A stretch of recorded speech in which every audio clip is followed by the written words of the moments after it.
Muitas pessoas dizem que acreditam em Deus, que Deus é real, que de fato Deus existe, que existe um Criador, um arquiteto do universo que rege todas as coisas. Agora, será que a ideia que concebemos sobre esse Deus que cremos está correta? Será que Deus é uma pessoa? Será que Deus é uma força? Será que Ele é tudo à nossa volta? Será que Deus é o universo? É sobre isso que nós iremos falar hoje, sobre a personalidade de Deus.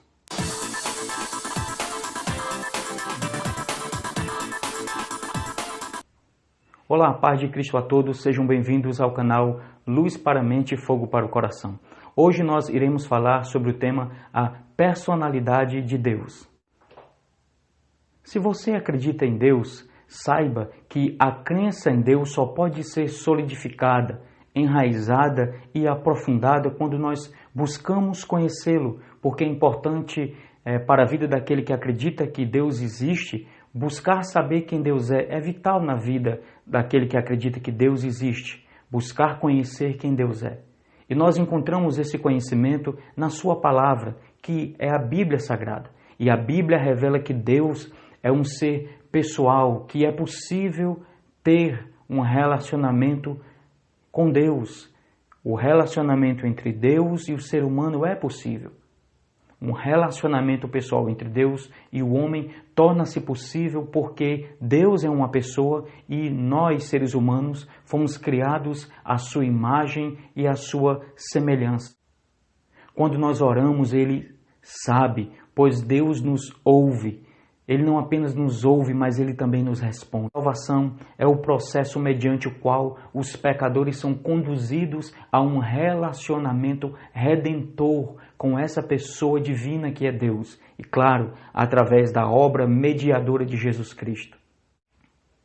Infelizmente, ao longo da história, muitas ideias e filosofias tentaram negar a personalidade de Deus. E entre elas nós temos o panteísmo.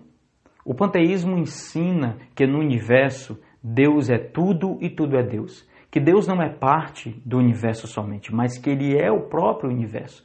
Uma das religiões que acredita nisso, no panteísmo, é o hinduísmo. Só que o panteísmo tem um grave erro filosófico e religioso. O panteísmo tenta confundir o Criador com a criação, o Criador com a criatura. E nós vemos muito bem isso lá na Carta aos Romanos, em que Paulo define muito bem a diferença entre o Criador e as suas criaturas. Por muitas vezes essa filosofia tenta dar nomes a Deus como, por exemplo, a alma do mundo, o pensamento universal, o princípio divino, ou seja, muitas vezes tornando Deus como uma ideia, como um pensamento e não como uma pessoa. Muitos cultos religiosos modernos acabam incorporando essa filosofia panteísta e então negando a personalidade de Deus, tornando Deus um ser impessoal. Deus é uma pessoa viva e amorosa. O apóstolo Paulo chega a declarar: esperamos no Deus vivo, em 1 Timóteo 4, versículo 10. Outra filosofia que tenta desconstruir a ideia da personalidade de Deus é o deísmo. O deísmo admite que Deus existe, eles acreditam que Deus existe. Contudo, eles rejeitam completamente a revelação de Deus à humanidade. Eles dizem que Deus criou todas as coisas, o universo, mas simplesmente os abandonou a sua criação. E não se pode ter um contato, um relacionamento com Deus. Eles acreditam que as leis naturais que Deus criou são suficientes para reger tudo. O deísmo também está errado em afirmar que Deus é distante, impessoal e não intervém. Pelo contrário, na Bíblia nós vemos várias vezes Deus intervindo na história humana e intervindo na história pessoal de indivíduos de maneira particular. Vemos que Deus é ativo e se interessa por nós. Ele é pessoal e quer ter um relacionamento conosco. Deus fez e ainda faz muitos milagres para provar que Ele ama cada um de nós. E o maior milagre de todos foi Jesus ter vindo para revelar o Pai a nós. Terceira filosofia que tenta negar a personalidade de Deus é o agnosticismo. O agnosticismo é a crença de que a existência de Deus é impossível de ser conhecida ou provada. A palavra agnóstico significa essencialmente sem conhecimento. O agnosticismo é uma forma mais, podemos assim dizer, intelectual e honesta do ateísmo, porque o ateísmo afirma que Deus não existe. O agnosticismo é essencialmente uma falta de vontade de tomar uma decisão a favor ou contra a existência de Deus. É uma posição como espécie de ficar em cima do muro, de que Deus existe ou ele não existe. Os teístas acreditam que Deus existe, ateus acreditam que Deus não existe. Os agnósticos acreditam que nós não deveríamos acreditar ou desacreditar na existência de Deus, porque é impossível conhecê-la. A Bíblia ensina que a existência de Deus pode ser claramente vista no universo. Salmo 19, versículos 1 a 4. Ela pode ser percebida na natureza. Romanos 1, versículos 18 a 22. E confirmada nos nossos corações. Eclesiastes 3, versículo 11. Mas contra todas essas ideologias filosóficas distantes de quem Deus é, nós vemos que a Bíblia revela sim que Deus tem personalidade. Porque a personalidade é o conjunto de características de comportamento, de inteligência e caráter que define cada indivíduo. Essa própria definição nos mostra que Deus não é simplesmente uma força ou um poder, que Deus é uma pessoa.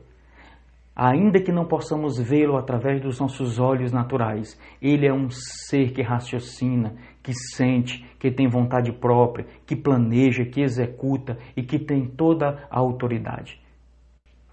Vejamos Jeremias capítulo 10, versículo 10, que diz: Mas o Senhor é o verdadeiro Deus, Ele é o Deus vivo, o Rei eterno. E nós podemos ver várias características que revelam a personalidade de Deus. Por exemplo, nós podemos observar que Deus pensa. Poderíamos dizer então que Deus é um ser intelectual. Vemos que o seu conhecimento é perfeito. Isaías capítulo 40, verso 28 diz: Não sabes, não ouvistes, que o Senhor é eterno, o Senhor não se cansa e nem se fadiga, que é inescrutável o seu entendimento. Em Isaías 55, verso 9, a Bíblia diz: Porque assim como o céu é mais alto do que a terra, assim são os meus pensamentos mais altos do que os vossos pensamentos. E Deus não é apenas um ser intelectual, mas a sua sabedoria é inigualável. Jó, capítulo 11, versículo 6 diz: E te fizeste saber os segredos da sabedoria, pois é multiforme o seu entendimento. E no mesmo livro de Jó, no capítulo 12, diz que com Deus está a sabedoria e a força. Já o apóstolo Paulo traduz isso muito bem, essa ideia da sabedoria de Deus, quando ele diz em Romanos capítulo 11: Ó profundidade da riqueza, da sabedoria e do conhecimento de Deus, quão insondáveis são os seus juízos e quão inescrutáveis são os seus caminhos. Outra característica interessante que nós podemos observar é que Deus tem sentimentos. Uma das qualidades que distinguem o ser humano em toda a criação é a capacidade de sentir, de experimentar, de expressar emoções. E como somos imagem e semelhança de Deus, essas características emocionais vêm do nosso Criador. Por exemplo, Deus se alegra. Diz Isaías 62, versículo 5, do mesmo modo como um jovem se casa com a sua noiva, assim teus filhos se casarão contigo, e da mesma maneira como o noivo se alegra da noiva, assim também o teu Deus se alegrará em ti. Observamos que Deus é um Deus que se alegra. Vemos também que Deus é um Deus que se entristece. Em Efésios capítulo 4, versículo 30 diz: E não entristeçais o Espírito Santo de Deus, com o qual fostes selados para o dia da redenção. Isaías 59, verso 15, diz que o povo estava se entregando à mentira e por conta disso Deus estava se entristecendo. Outra característica dos sentimentos de Deus é que Deus se indigna. Diz Salmo 60, verso 1, Ó Deus, tu rejeitaste, tu nos esmagaste, tu tens estado indignado, ó, restabelece-nos. Zacarias 1, 15 diz, eu estou grandemente indignado contra as nações em descanso, porque eu estava um pouco indignado, mas eles agravaram o mal. Ou seja, Deus como pessoa também se indigna.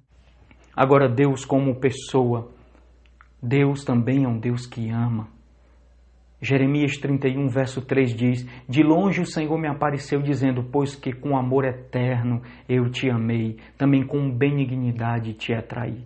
E nós vemos isto claramente, essa grande capacidade de Deus como pessoa amar em João 3,16, que Deus amou o mundo de tal maneira que entregou o seu único Filho para que todo aquele que nele crê não pereça, mas tenha a vida eterna. Deus é uma pessoa e tem interesse por você, Ele ama você. Agora precisamos nos fazer uma pergunta: em meu relacionamento com Deus, que tipo de sentimentos eu tenho provocado nele? Será que os meus procedimentos em família, em trabalho, nos meus estudos, na igreja, têm despertado alegria ou tristeza em Deus, contentamento ou indignação? Pense sobre isso. Outra característica interessante da personalidade de Deus é que Deus está agindo. Deus não é um ser estático ou indiferente. Ele não deixou sua criação à mercê da sorte, do acaso. Como um ser pessoal, ele interfere na história. Ele não apenas interfere na história humana, mas na vida pessoal de cada um de nós. Mesmo que Ele seja o Deus eterno, poderoso, onipotente, Ele se importa com as nossas particularidades, com o nosso dia a dia, com a nossa família, com as nossas escolhas, com os nossos caminhos. Deus se importa com você, que caminhos você tem trilhado na sua vida. Jeremias 33, verso 3 diz: clame a mim e responder-te-ei, anunciar-te-ei coisas grandes e ocultas que não sabes. No Sermão da Montanha, Jesus chega a dizer que o Pai sabe do que vocês estão precisando. Há um versículo interessante em Isaías, capítulo 64, versículo 4. Porque desde a antiguidade não se ouviu, nem com os ouvidos se percebeu, nem com os olhos se viu um Deus que trabalhe para aqueles que nele esperam. Saiba que se você confia no caráter e na personalidade de Deus e espera nele, Ele está trabalhando por você nesse momento, está trabalhando pela sua vida. Jesus disse no seu ministério: eu e o Pai trabalhamos até agora. Confie nele. Se você confia nessa personalidade maravilhosa, santa de Deus, Ele está trabalhando pela sua vida.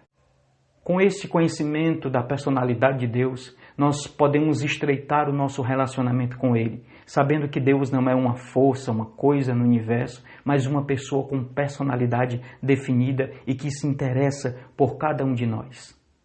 Se você foi abençoado através desse vídeo, inscreva-se no nosso canal, compartilhe o vídeo.